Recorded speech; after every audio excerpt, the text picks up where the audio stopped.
नमस्कार। Defence page में आपका स्वागत है। आज की टॉप हेडलाइंस कुछ इस प्रकार है। आईआईटी इंदौर ने विकसित किया भारतीय सेना के लिए विशेष जूता।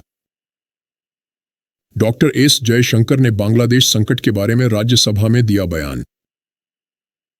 पाकिस्तानी प्रोपेगेंडा अभी भी चालू।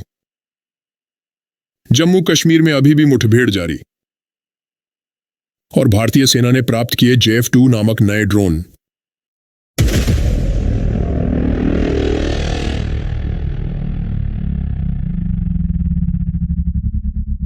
Headline number 1।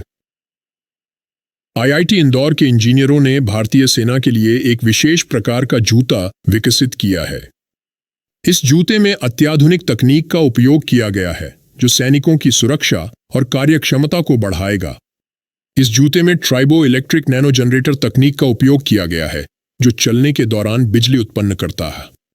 इसके अलावा इसमें GPS और रेडियो फ्रीक्वेंसी आइडेंटिफिकेशन तकनीक भी शामिल है जो सैनिकों की वास्तविक समय की स्थिति का पता लगाने में मदद करेगा। और आईआईटी इंदौर ने इन शूज का जो पहला बैच है जिसमें शूज के 10 पेयर्स शामिल हैं तो वो इंडियन आर्मी को ऑलरेडी सप्लाई किए हैं।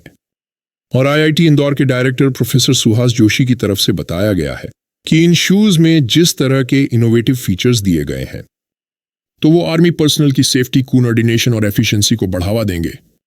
Headline number 2। बांग्लादेश में चल रहे संकट के बारे में भारत के विदेश मंत्री डॉक्टर एस जयशंकर ने राज्यसभा में एक बयान दिया है। उन्होंने कहा कि भारत सरकार बांग्लादेश में अल्पसंख्यकों की स्थिति पर करीब से नजर रख रही है। भारतीय विदेश मंत्री ने भी बताया कि प्रधानमंत्री के पद से इस्तीफा देने के बाद शेख हसीना जी ने बहुत ही शॉर्ट नोटिस पर भारत आने की इजाजत मांगी थी जो कि भारत की तरफ से दे दी गई थी। भारत ने अपनी सीमाओं पर सतर्कता बढ़ा दी है और BSF को हाई अलर्ट पर रखा गया है। विदेश मंत्री का यह भी कहना था कि बांग्लादेश की स्थिति अस्थिर है। वहां पे मंदिरों, हिंदुओं के घरों पर, प्रतिष्ठानों पर हमले किए गए हैं और बांग्लादेश में करीब 12,000 से 13,000 के आसपास भारतीयों को निकालने की जरूरत पड़ सकती है। विदेश मंत्री के मुताबिक करीब 2,000 भारतीय नागरिक बांग्लादेश में थे जिनमें से 8,000 सुरक्षित भारत वापस आ गए थे। बाकी ये भी सामने आया है कि US गवर्नमेंट ने पूर्व प्रधानमंत्री शेख हसीना का जो US का वीजा था उसे रद्द कर दिया है।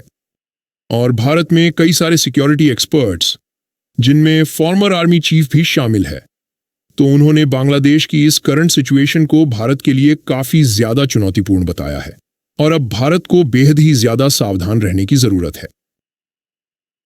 और अगर आप यहां तक वीडियो देख चुके हैं तो कृपया इस वीडियो को लाइक और चैनल को सब्सक्राइब जरूर करें। Headline number 3। कुछ पाकिस्तानी प्रोपेगेंडा हैंडल्स बांग्लादेश में भारतीय खुफिया एजेंसी रॉ के अधिकारियों की गिरफ्तारी के बारे में झूठी खबरें फैला रहे हैं। और इसी एंटी इंडिया प्रोपेगेंडा के तहत पाकिस्तान के कुछ हैंडल्स हैं जो कि एक वीडियो के साथ ये क्लेम कर रहे हैं कि बांग्लादेश में भारत की इंटेलिजेंस एजेंसी रॉ के 30 ऑफिसर्स को गिरफ्तार किया गया है जो कि बांग्लादेश आर्मी की यूनिफॉर्म पहनकर भागने का प्रयास कर रहे थे। और साथ में यह भी लिखा है कि और भी इसी तरह के इंटेलिजेंस ऑफिसर्स की तलाश है। खैर, जब आप ये वीडियो को देखेंगे तो आप समझ जाएंगे कि ये केवल फेक न्यूज है, ऐसा कुछ भी नहीं हुआ है। लेकिन फिर भी हम क्लियर कर देते हैं कि जिस वीडियो के साथ ये क्लेम किया जा रहा है तो उस वीडियो में जो लोग आपको दिखाई दे रहे हैं तो एक्चुअल में बांग्लादेश पुलिस के ही ऑफिशियल्स हैं जो कि इन दंगाइयों से बचकर पुलिस स्टेशन के अंदर छिपे हुए थे। Headline number 4। जम्मू कश्मीर में सुरक्षा बलों ने अनंतनाग में एक संयुक्त चेक पोस्ट स्थापित की और 3 संदिग्धों को गिरफ्तार किया। उनके पास से हथियार और विस्फोटक सामग्री बरामद की गई। ऊधमपुर में भी आतंकवादियों के साथ मुठभेड़ की खबर है। Headline number 5। अंत में भारतीय सेना ने JF-2 नामक नए ड्रोन प्राप्त किए हैं।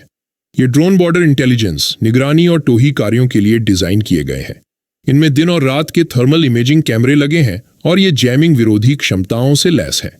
इसकी रेंज 15 किलोमीटर तक की है और एंडोरेंस टाइम 90 मिनट का है। और इस UAV को 18,000 फीट की मैक्सिमम एल्टीट्यूड तक टेस्ट किया गया है। और JF-2 के अलावा जने टेक्नोलॉजीज ने इंडियन आर्मी के लिए 150 GM-1 लॉयरिंग मुनिशंस को भी सप्लाई करने का कॉन्ट्रैक्ट रिसीव किया है। और JM-1 एक स्टैलॉट रिंग मुनिशन है। जिसे आर्टिफिशियल इंटेलिजेंस और एंटी जैमिंग टेक्नोलॉजी से भी क्यूब किया गया है। तो हमारे आज के इस एपिसोड के लिए इतना ही। उम्मीद है आपको एपिसोड पसंद आया होगा। पसंद आया हो तो वीडियो को लाइक और चैनल को सब्सक्राइब जरूर करें। जय हिंद।